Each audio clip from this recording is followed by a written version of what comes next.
الناس لما تتكلم في الحرب دي كويس، الحرب دي غلط غلط.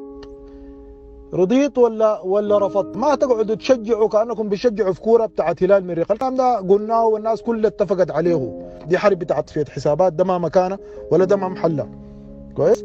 وبعدين عندك برهانك ده، برهانك ما سمح للراجل ده يتمدد يتشتح في السودان، في كسلة وفي الدمازين وفي الأبيض وفي دارفور وفي كوست وفي الخرطوم. يا أخي طرد قلنا لك المظلات دي نحن مما قمنا بنعرف موقعها بعد الكوبري في شمبات كويس. طرد المظلات وجاب الدعامة خدتاهم. السوار ده في شارع لسانهم انهرت، الجنجويد الجنجويد انحل.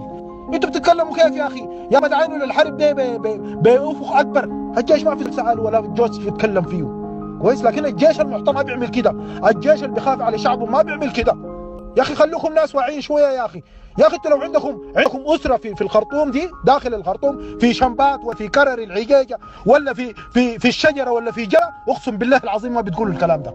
لكن انا متاكد لكم يا برا السودان يا كله في ضواحي السودان، يا في اقاليم يا في الاقاليم. عشان كده بتتكلموا الكلام فارغ ده وما طايقين المره وما عارفين انه الواحد طفلك يقول لك يا بابا انا حموت، طفلك يقول له يا بابا انا حموت، حيكون موقفك شنو؟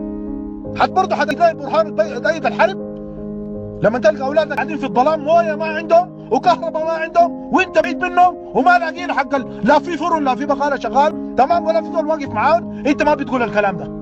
الكلام ده انا بتكلم يعني باي واحد بيقعد يشجع في الحرب ويقعد يتهم الناس انتوا ضد الجيش وانتوا. نحن ضد الحرب يا اخي، نحن ضد الجيش التعبان اللي ما عنده ذمه ولا عنده ضمير، نحن ضد البرهان وكيزانه، نحن ضد حمدتي وجنجويده اللي قاعدين لنا وسط الاطفال والشفاء وبيتحاربوا. طياره يا اخي ميك تضرب جوا الاحياء ويشكروا في الضابط ويتغزلوا فيه. والله حريف والله فنان والله قبل شاورت لك الشباك ما شفتني يا اخي. ده شنو يا اخي؟ ده يا تستوى ده ويا تفهم.